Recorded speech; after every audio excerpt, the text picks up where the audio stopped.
Have you ever noticed that the most consistent people in the world don't talk about motivation? They don't wake up every day feeling inspired. They don't wait for the perfect moment. They simply show up and do what needs to be done every single day. No negotiation. While some wait to feel the urge, these people have already done it. While many seek cheap motivation in YouTube videos, these people have already trained, studied, and performed. And when some ask how these people do it, the answer is never about feelings. It's about something much older and much deeper. In 10th century Japan, during the Heian period, there was a concept that separated ordinary men from legendary ones. This concept didn't speak of physical strength, nor of intelligence. This concept spoke of something the Japanese called Yamato Damashii, the Japanese spirit, the soul that moves the body even when the mind wants to stop. This concept built unbeatable warriors. It created generals who changed history. And it was brutally distorted centuries later during World War II, when the Japanese government used it for militaristic propaganda and extreme nationalism. But the original essence of Yamato Damashii had nothing to do with war or empire. It was about one simple and devastatingly powerful thing: duty over sentiment. Today you'll discover what this ancient concept really means, and how it can transform you from someone who knows a lot but does little into someone who simply can't stop taking action. But first, I need to tell you the story of a man who had all the knowledge in the world and no courage to use it. I need to make something clear here before we begin.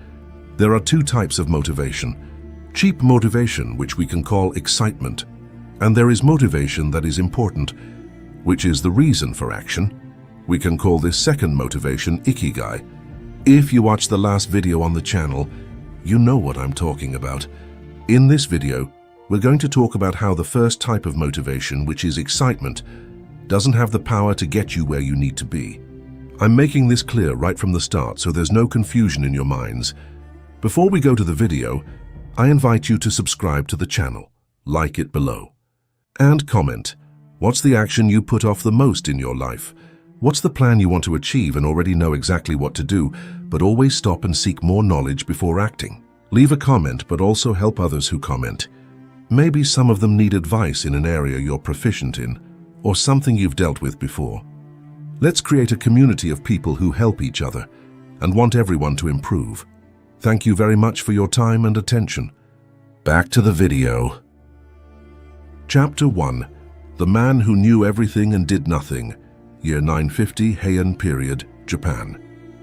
Tadayoshi was 24 years old and had already read more books than men of 60. The son of a noble family, he had access to Chinese classics, Buddhist texts, and the teachings of Confucius. While other young nobles wasted their time on parties and poetry, Tadayoshi studied military strategy, battle tactics, and the philosophy of war. He had a dream to become a great warrior, perhaps even a general who would change the fate of Japan. But he had a devastating problem. He couldn't act. Every morning, Tadayoshi woke with grand plans. Today would be the day. Today he would begin real training. Today he would pick up his sword and train until his hands bled. But then something would happen. He would find a new book, a text on a technique he hadn't yet fully mastered. And he would think, how can I train without fully understanding the theory first? He read, he studied, he memorized, and when he finally felt ready to act, the day was over. Tomorrow, he promised himself, tomorrow I'll start. The household servants began to whisper. The other nobles laughed behind their backs. Tadayoshi, the warrior of books, they mocked. He can kill you with knowledge, but never with a sword. The truth hurt because it was real. He had enough technical knowledge to train soldiers, but he himself had never sweated, never felt the burn in his muscles after hours of training, never faced the real discomfort that turns theory into skill. His father, a stern man who had served as a military advisor, looked at him one day and said something that would break any man. You have the head of a general and the heart of a scribe. Knowledge without action is worthless. You are a ghost pretending to be alive. Tadayoshi didn't sleep that night. His father's words echoed like thunder. He knew it was true. All that knowledge, all those years of studying, and he remained exactly the same. Weak, hesitant, trapped inside his own head. The next morning, something different happened. He didn't open a book, he left. Chapter 2. The Meeting in the Forest. Tadayoshi walked aimlessly through the forest near his family's estate. The air was chilly, the sun had barely risen. He didn't know what he was looking for. Maybe clarity, maybe an excuse to get back to his books. That's when he heard it. A rhythmic, repetitive sound, metal cutting through air, wood hitting wood. He followed the sound to a small clearing, and there stood a man. He must have been around 50, with graying hair tied back in a simple bun, his body marked by old scars. He moved with a wooden sword, performing the same movements over and over, hundreds of times. The same cut, the same posture, the same breathing. Tadayoshi watched, mesmerized. There was no emotion on the man's face, no expression of effort or pleasure. Just movement, pure, constant, relentless. When the man finally stopped, Tadayoshi approached. "Master," he began, using the term of respect without even knowing if the man deserved the title. "I've watched you train. You have a discipline I've never seen. Please teach me." The man looked him over from head to toe. He saw the fine clothes, the soft hands, the posture of someone who had never worked a day. "No," he said simply, and began to turn away. "Wait," Tadayoshi despaired. "I've studied all the techniques. I know Sun Tzu, I know the strategies of Chinese generals. I can learn quickly." The man stopped. He turned slowly. His eyes were hard as stone. "You know techniques? Good. Use them yourself." And he continued walking. Tadayoshi felt something burn in his chest. Shame, anger, desperation. "Please," he cried, "I need to change. I need to become more than I am." The man stopped again. This time he was silent for a long time. Finally, without turning around, he said, "You're going to give up." "I won't," Tadayoshi replied immediately. "Everyone gives up. I am not going." The man turned. He studied Tadayoshi's face. He saw despair there, but despair wasn't enough. Despair was just another feeling, and feelings pass. But perhaps this young noble needed to figure this out for himself. "Tomorrow," the man said, "before sunrise. Here. If you show up, I'll consider teaching you. If you don't ever come back." Tadayoshi nodded fervently. "I'll be here, I promise." The man almost laughed. Promises, as if promises meant anything. Chapter 3. The first day, Tadayoshi didn't sleep that night. Every time he closed his eyes, he saw the man's stern face. He heard the voice, "You're going to give up." He couldn't give up. Not this time. He arrived at the clearing an hour before dawn. It was dark and cold. He waited, shivering, until the first rays of sunlight touched the trees. The man appeared like a ghost, without a sound. Suddenly, he was simply there.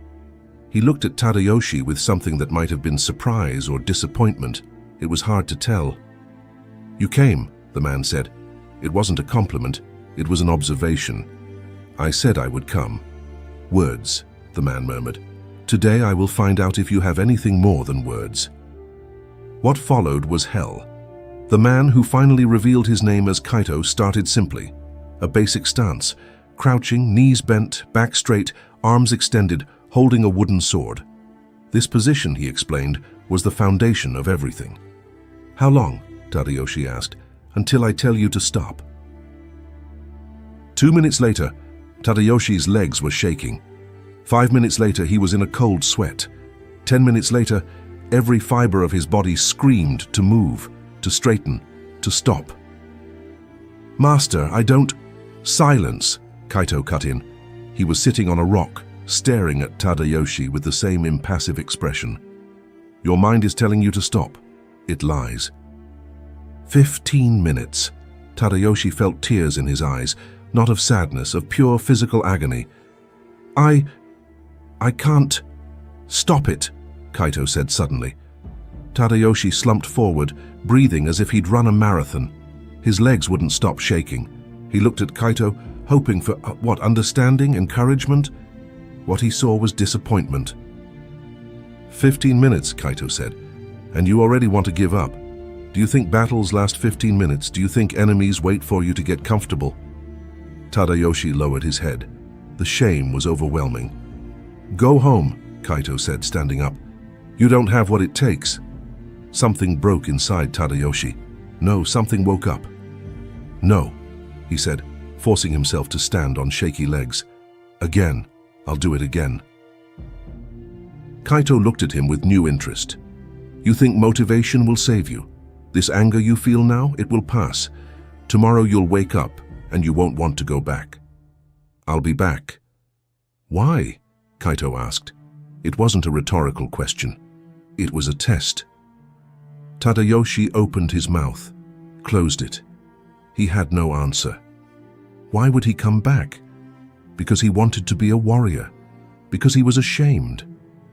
These were feelings, and Kaito was right. Feelings pass. You don't know, Kaito said, and because you don't know, you won't last. He began walking away. Wait, Tadayoshi shouted. Tell me then. Tell me why I should go back. Kaito stopped. He turned around slowly. Because it's your duty. Duty? Tadayoshi repeated, confused. Duty to whom? With yourself, with the man you promised to become. Motivation is a feeling, duty is an order. Feelings change with the wind, duty remains, even in the storm. Kaito took another step and then stopped again. We Japanese have a word for that. Yamato Damashii, the Japanese spirit. It's not about feeling like it. It's about doing it because it's who you are. Chapter 4. The second day and the first lesson, Tadayoshi returned the next day. Not because he wanted to. His entire body ached. His legs could barely support his weight. Every muscle protested. But he remembered Kaito's words. Duty remains, even in the storm. Kaito was there, waiting. This time his face showed something different. Not approval, but recognition. You're back, he said. I said I'd be back. Yesterday you said it with emotion. Today you say it with weariness. Which is truer? Tadayoshi thought. Today, he admitted. Exactly. Yesterday you were motivated. Today you're doing your duty. One disappears, the other doesn't. Kaito made him assume the same posture as yesterday. This time, before he began, he explained, Yamato Damashii isn't something you feel. It's something you do until you become who you do. I'll teach you. What did you study in the books? Kaito asked, as Tadayoshi held his posture. Battle strategies, Tadayoshi replied through gritted teeth. Tactics, formations. And that made you a warrior? No. Why not? Tadayoshi didn't respond immediately. He was focused on the pain. Because I didn't act. Partially correct, Kaito said. Chinese knowledge, all that studying you did, is valuable. The classics teach strategy. They teach wisdom. But there's an old saying, knowledge is of little use without Yamato Damashii. Tadayoshi felt his legs start to tremble again. Do you know what that means? Kaito continued.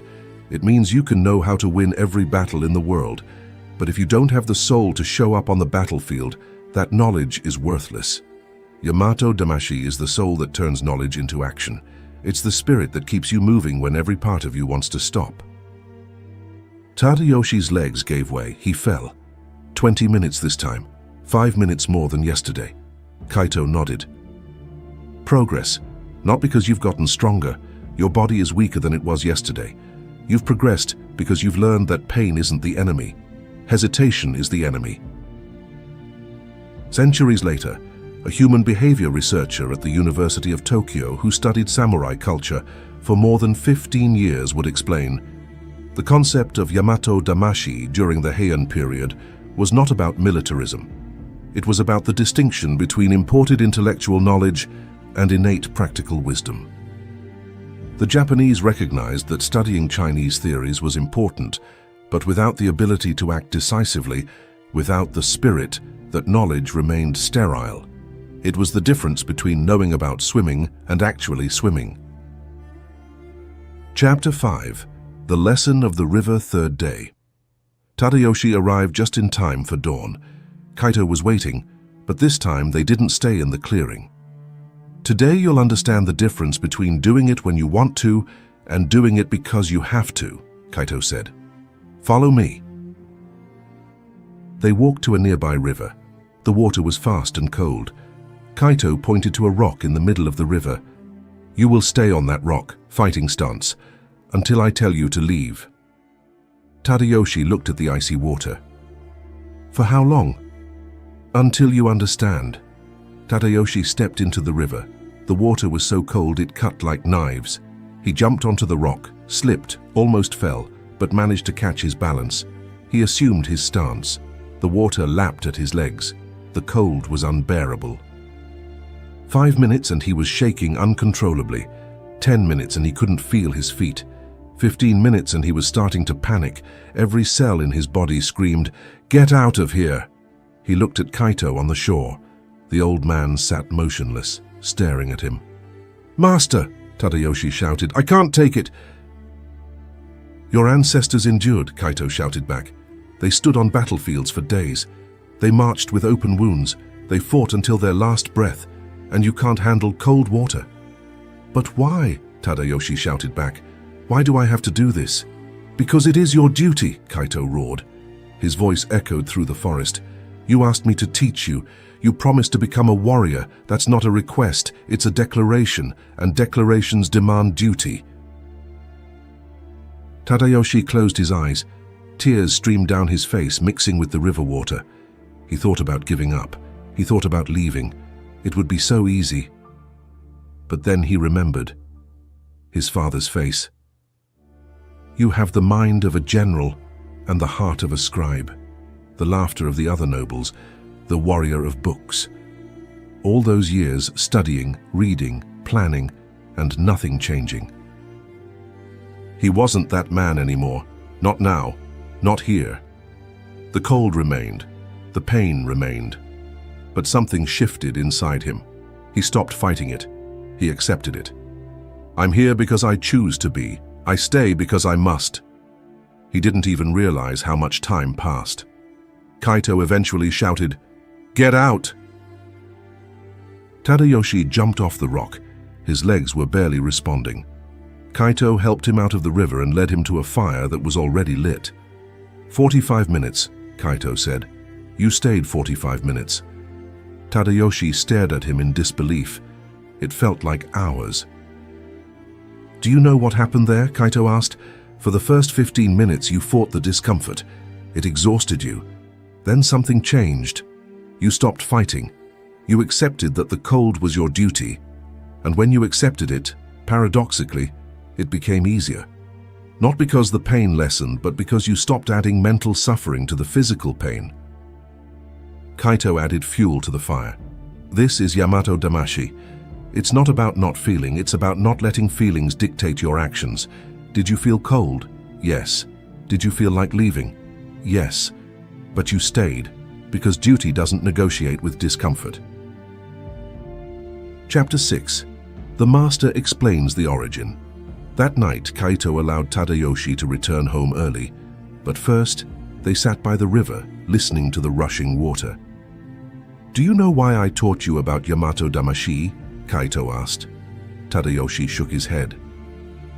"Because you're exactly the kind of man this concept was created to save." Kaito looked up at the stars. Centuries ago, our elite studied the Chinese classics, Buddhism, Confucianism, strategy, philosophy. They were brilliant men, but many of them were like you. They knew everything and did nothing. Knowledge without soul, theory without practice. It was then that our ancestors realized something. They needed a word to describe what separated the men who just knew from the men who actually did.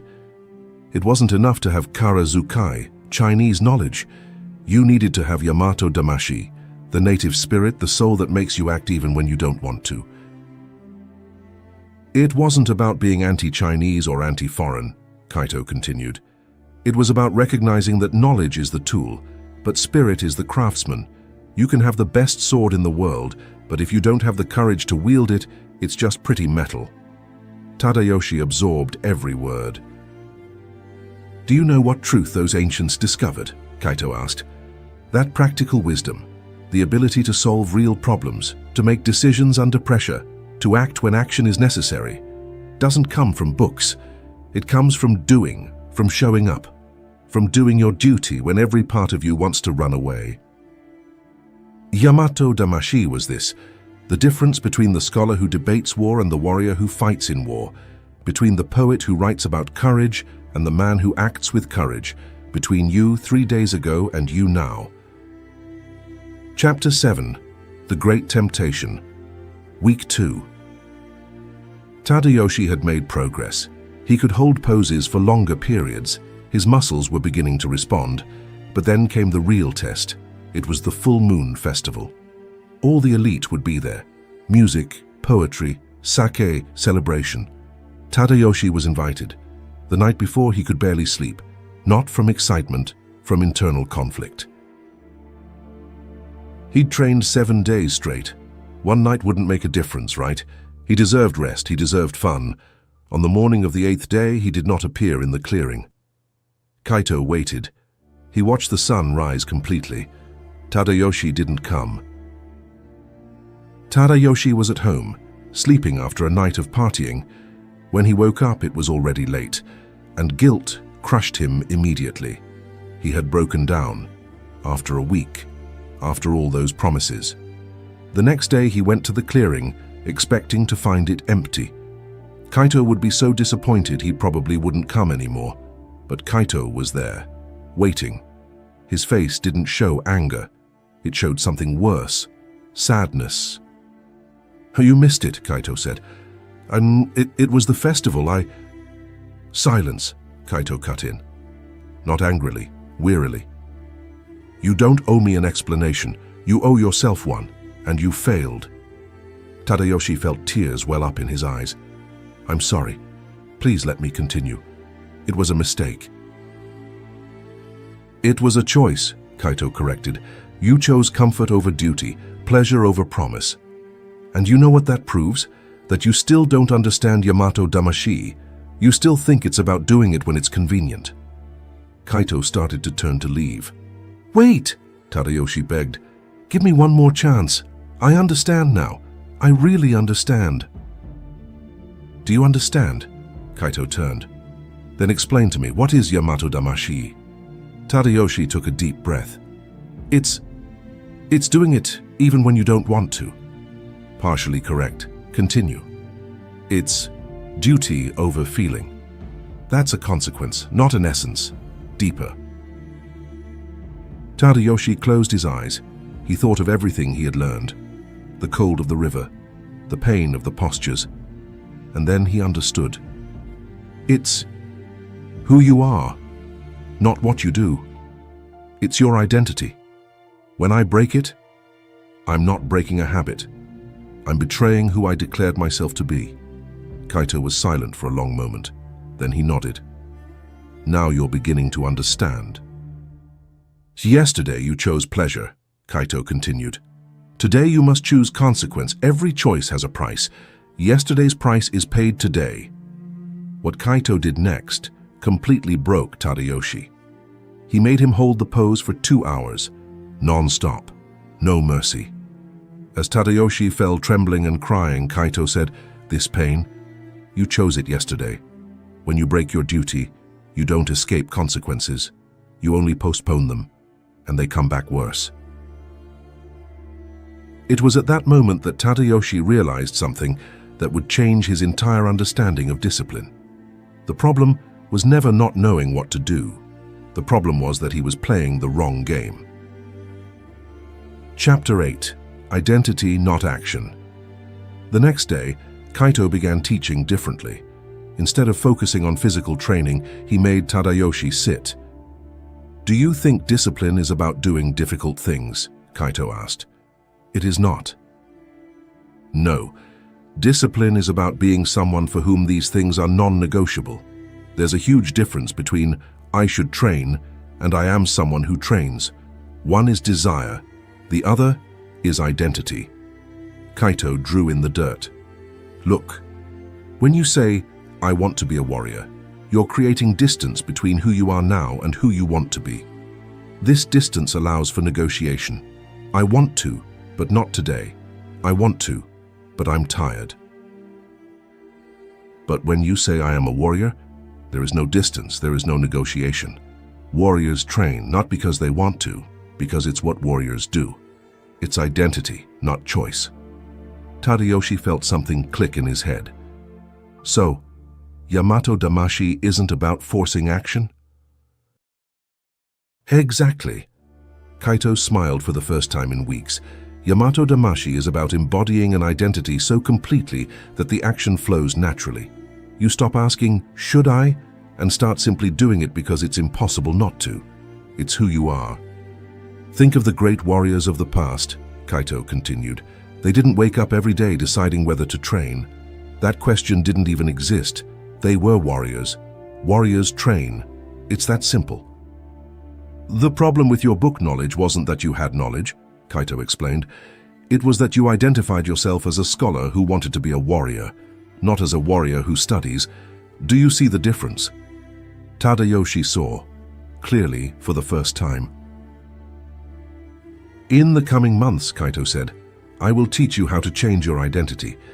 Not through thought, through repetition so consistent that your body and mind have no choice but to accept. You are no longer who you were. Chapter 9. The Transformation. The following months were brutal, but something fundamental changed in Tadayoshi. He stopped negotiating with himself. Kaito taught him a simple principle. Decide once, act 1,000 times. Tadayoshi decided who he was, not who he wanted to be, who he was, and then he lived as that person without question for 90 days. Every day before sunrise, no exceptions, no just not today, no I'm too tired.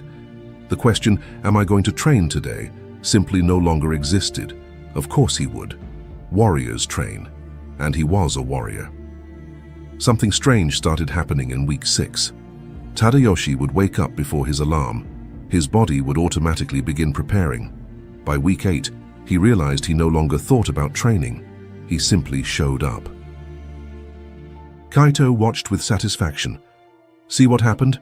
Your brain finally accepted it. You're not forcing it anymore. It's flowing. But the real transformation came on day 63. Tadayoshi woke up sick, fever, body aching, mind foggy. The ancient voice whispered, "Today you must rest." He got up anyway. He staggered into the clearing. Kaito was there and immediately saw his condition. "You're sick," Kaito said. "I am." "Why did you come?" Tadayoshi replied without thinking. "Because that's who I am." Kaito smiled. Not a small smile. A huge smile of genuine pride. "Now you understand. Yamato Damashii isn't about being strong. It's about being unshakable, not in power but in identity. Go home," Kaito said gently. "Rest today, but you've already proven your point. You didn't come because you had to prove yourself to me. You came because you can't help but come. You've changed." Tadayoshi returned home, but something had fundamentally changed. He didn't feel guilty about resting, because it wasn't a break, it was strategy. Warriors rest to fight better tomorrow. Weak people rest because they're afraid to fight. The difference? Intention, identity, purpose. Chapter 10. The Final Lesson. Day 90. 3 months of non-stop training. Tadayoshi was no longer the same man. Physically, he was transformed. Muscles where there had been softness, calluses where there had been soft skin. But the real change was invisible. Kaito sat him down for the last time. "You've completed your Ango, your intensive training period. Now I'll tell you the truth you needed to discover for yourself." Yamato Damashii was never about training. It was about death and rebirth. The Tadayoshi who arrived here 3 months ago, that man who knew everything and did nothing, he died. Every single day when you woke up and chose duty over comfort, you were killing him and being born anew. The books you read weren't wrong, Kaito continued. The knowledge you have is valuable, but knowledge without a soul is a corpse, beautiful perhaps, but dead. Yamato Damashii is the soul that animates knowledge. It's what transforms information into wisdom, theory into practice, intention into reality. Kaito stood up. There's one last thing I need to show you. He led Tadayoshi to an open field. There, waiting, were 20 armed men, soldiers, real warriors. These men, Kaito explained, are from a nearby clan. They need an instructor, someone who understands strategy, but has also proven they can execute. Someone who has Yamato Damashii. Tadayoshi looked at the men, then at Kaito. You are recommending me? No, Kaito said. I'm handing you your duty. You spent 3 months learning to be a warrior. Now you will teach others to be warriors, not through books, though your books are useful, through example, through identity, through Yamato Damashii. Tadayoshi felt something tighten in his throat. I don't know if I'm ready. No one is, Kaito said. But warriors don't wait to feel ready. They show up and become ready through action. You know that now. Chapter 11. The True Meaning. Kaito pulled Tadayoshi aside before introducing him to the soldiers. Let me tell you something about Yamato Damashii that few understand. There's an old saying our ancestors used to say, knowledge is of little use without Yamato Damashii. You've heard this from me before, but now I'll explain why it matters so much. For a while, Kaito explained, our elite were obsessed with Chinese culture. And it was true, the Chinese had incredible knowledge, philosophy, strategy, art. But some Japanese nobles began to realize a problem. They knew all about war, but had never fought. They knew all about governing, but couldn't make difficult decisions. They knew all about courage, but had never tested it. They had Karazukai, Chinese knowledge, but they did not have Yamato Damashii, the spirit to use that knowledge, and knowledge without spirit is useless. You were exactly like that 3 months ago, Kaito said, looking Tadayoshi in the eye. You had all the knowledge of military strategy from the Chinese classics. You could quote Sun Tzu, debate tactics, explain formations, but you had never sweated, never felt your muscles burn, never forced your body to do something your mind told you was impossible. Your knowledge was dead because you had no soul to animate it, Kaito continued. Yamato Damashii doesn't reject foreign knowledge. He completes it. He takes theory and turns it into practice. He takes I know and turns it into I do. That's the true meaning of the concept, Kaito said. It's not about being Japanese versus being Chinese. It's about recognizing that wisdom comes from 2 sources, intellectual knowledge and lived experience. And lived experience, the spirit that makes you act, suffer, persist, transform, that is Yamato Damashii. Tadayoshi nodded slowly. Everything made sense now. It wasn't about denying his studies, it was about completing them with action. It was about becoming the bridge between theory and reality. Now go, Kaito said, and teach these men not just what you know. Teach them who you have become. Chapter 12. 5 years later. 5 years had passed since that first day in the clearing. Tadayoshi, now 29, had become exactly what he had dreamed of. Not just a warrior, a general, a leader whom men followed not out of fear, but out of respect. He commanded 300 soldiers.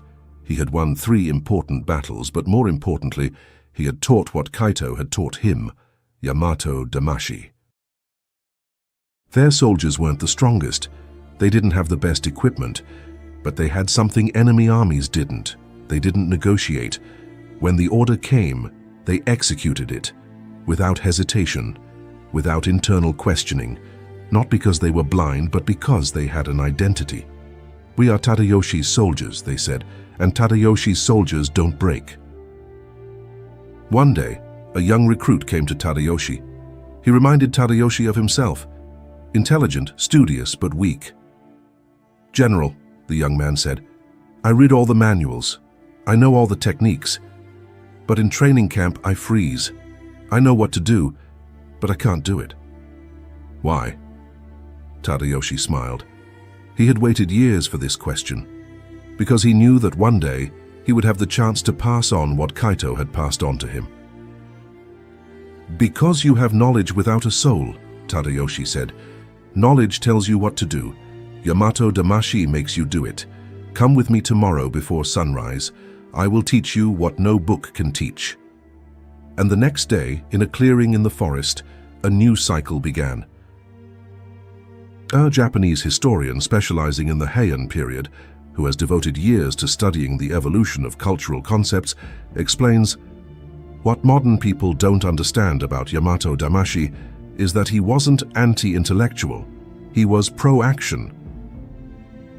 The Heian elite was so absorbed in studying Chinese classics that it was becoming ineffective. Yamato Damashii was the antidote, not rejecting knowledge, but insisting that knowledge without execution was worthless. It was a call to complement theory with practice, study with action, thought with movement. Tsuna Chapter 13, Distortion and Return. Tadayoshi lived to be 67. He saw a lot change in Japan. But he never forgot what Kaito taught him, and he never stopped living by Yamato Damashii. But the story of Yamato Damashii did not end with men like Tadayoshi and Kaito. Centuries later, during the period leading up to World War II, the concept was hijacked. Militaristic governments took Yamato Damashii, this beautiful concept of complementing knowledge with action, of having the spirit to execute, and twisted it into something horrific. They said Yamato Damashii meant dying for the emperor, that it meant blind nationalism, that the Japanese spirit was superior to all others, that soldiers should fight to the death not out of personal duty, but out of fanatical obedience. This wasn't Yamato Damashii. It was propaganda using the name of something sacred. The real Yamato Damashii, the one Kaito taught, the one who transformed Tadayoshi, had nothing to do with national superiority. It had to do with personal superiority. Not about being better than others, about being better than you were yesterday.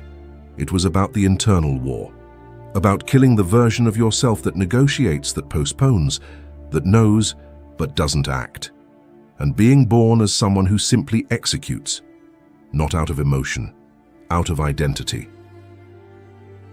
Today, the term Yamato Damashii bears scars from this dark period.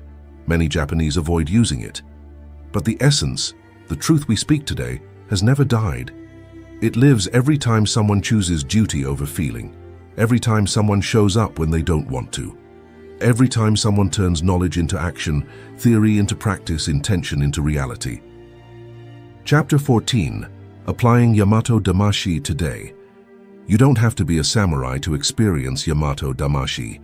You don't even have to be Japanese, because at its core, Yamato Damashii isn't about culture, it's about universal human truth. The truth is this: motivation or excitement is a lie. Motivation is a feeling, and feelings change with the wind.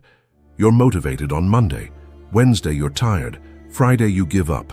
Sunday you promise to start again. This cycle kills dreams. It kills potential. It kills who you could be. Yamato Damashii is the answer. And it works like this. First, stop making promises about what you'll do. Make declarations about who you are. Don't say, I go to the gym. Say, I'm someone who works out. Don't say, I should read more. Say, I'm someone who reads every day. The difference seems small, but it changes everything. Second, understand that duty is non-negotiable. When you say, I am someone who does X, you're not creating a purpose, you're creating an identity. And identity doesn't have days off. You don't have a day off from being you. You are you every single day. Third, accept that transformation requires pain.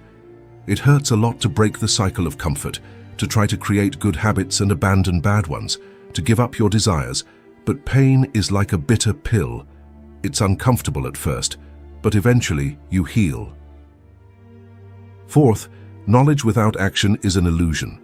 You can study training for years and remain weak. You can read about business and remain broke. You can learn about relationships and remain alone. Why? Because you have karazukai, knowledge, but not Yamato Damashii, the spirit to execute. Knowledge shows you the way. Yamato Damashii makes you walk. Fifth, consistency trumps intensity. Tadayoshi didn't become a warrior in one day of intense training. He became one in 90 days of showing up every single day, even when sick, even when tired, even when he didn't want to. Transformation doesn't come from one heroic effort. It comes from 1,000 small acts of duty fulfilled. So don't focus on impossible tasks. Instead of trying to study 16 hours in a single day, focus on studying 3 or 4 hours, but consistently every day without stopping. Don't worry about the number of hours per day. Worry about the number of days you'll maintain that habit. But there's one final secret that Kaito taught Tadayoshi only on the last day. A secret that completely changes how you view discipline, and it's something you've probably never heard before. Chapter 15. The Final Secret. On the last day of Tadayoshi's training, after a full 90 days, Kaito said something that sounded like a contradiction. "Now that you've learned Yamato Damashii, I'll teach you when to break it." Tadayoshi was confused. "Break? But you said duty is non-negotiable." "And it doesn't negotiate," Kaito confirmed. "But there's a difference between breaking out of weakness and adjusting out of wisdom." "Let me explain," Kaito continued. "Yamato Damashii isn't about self-punishment. It's not about destroying your body or mind in the name of blind consistency. It's about serving your greater purpose, not about rigidly following rules.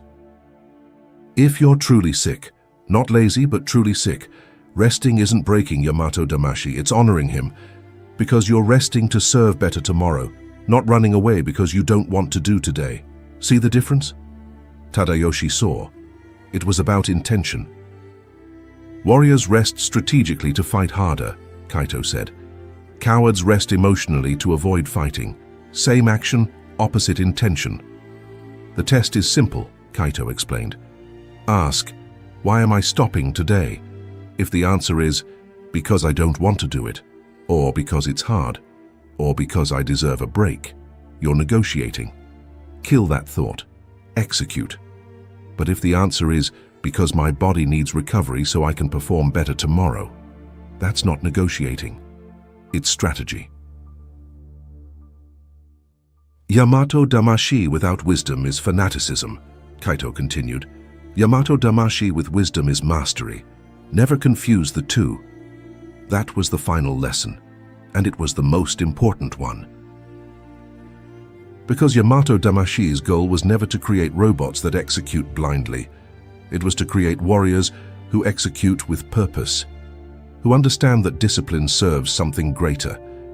That duty is not a prison. It is the freedom to decide once and live 1,000 times without the burden of constant decisions. Tadayoshi's story ends, but the truth he discovered doesn't. That truth is available to you now, today, in this moment. You don't need more motivation. Motivation is fuel that runs out. You need Yamato Damashii. You need an identity so strong that action isn't a choice. It's an inevitability. You need to understand that all the knowledge you have, all the courses, books, videos, strategies, are worthless without the spirit to execute. Knowledge is of little use without Yamato Damashii. You need to accept that the person you are now, the one who knows but doesn't act, who plans but doesn't execute, who promises but doesn't deliver, that person has to cease to exist.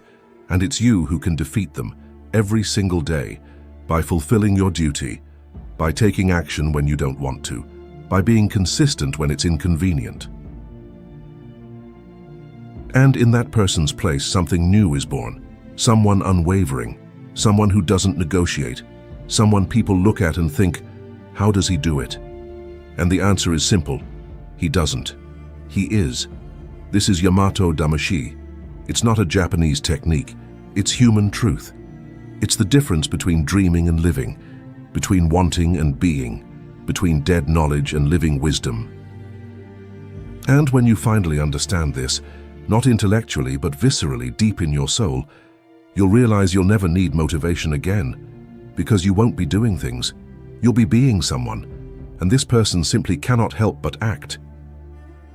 If this video changed your perspective on discipline and action, I invite you to subscribe to the channel and activate the bell so you don't miss future content.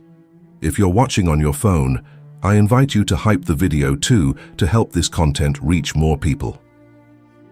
Remember, knowledge without Yamato Damashii is just dead information taking up space in your head. Knowledge with Yamato Damashii is the power to transform your life.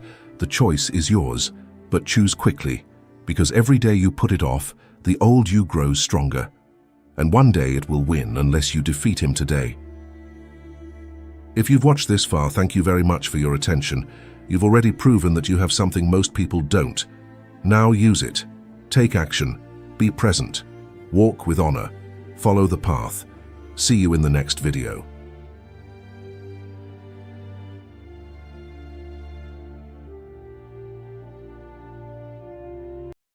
In a large California university, there lived an intelligent and energetic student named Alex. Alex had big dreams. He wanted to launch a successful tech startup, but in his hand lay his greatest obstacle, his smartphone. Every notification, every social media update pulled his mind away. He would start working, and within 10 minutes, he was distracted again. Alex's father, a successful architect himself, became concerned about his son's lack of focus. One morning he said, "Son, your destiny is shaped not by your talent, but by your discipline.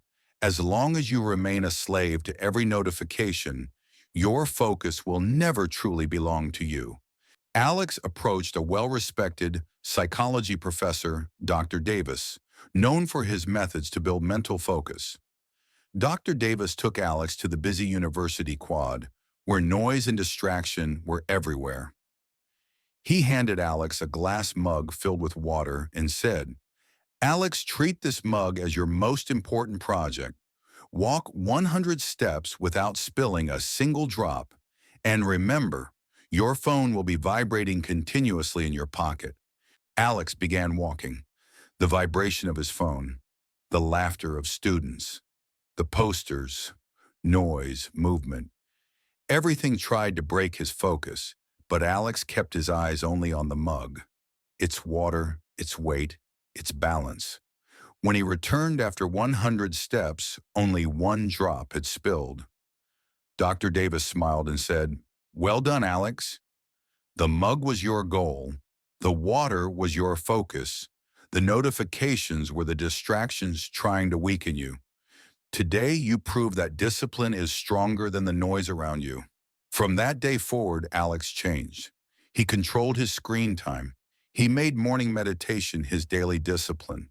He directed his attention only toward what truly mattered. Within months, he completed the complex tech project he had been delaying for years.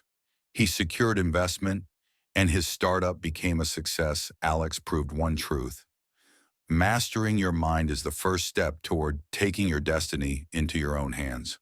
In a large California university, there lived an intelligent and energetic student named Alex. Alex had big dreams. He wanted to launch a successful tech startup, but in his hand lay his greatest obstacle, his smartphone. Every notification, every social media update pulled his mind away. He would start working, and within 10 minutes, he was distracted again. Alex's father, a successful architect himself, became concerned about his son's lack of focus. One morning he said, "Son, your destiny is shaped not by your talent, but by your discipline. As long as you remain a slave to every notification, your focus will never truly belong to you." Alex approached a well-respected psychology professor, Dr. Davis, known for his methods to build mental focus. Dr. Davis took Alex to the busy university quad, where noise and distraction were everywhere. He handed Alex a glass mug filled with water and said, "Alex, treat this mug as your most important project. Walk 100 steps without spilling a single drop, and remember, your phone will be vibrating continuously in your pocket." Alex began walking. The vibration of his phone, the laughter of students, the posters, noise, movement. Everything tried to break his focus, but Alex kept his eyes only on the mug, its water, its weight, its balance. When he returned after 100 steps, only one drop had spilled. Dr. Davis smiled and said, "Well done, Alex. The mug was your goal. The water was your focus.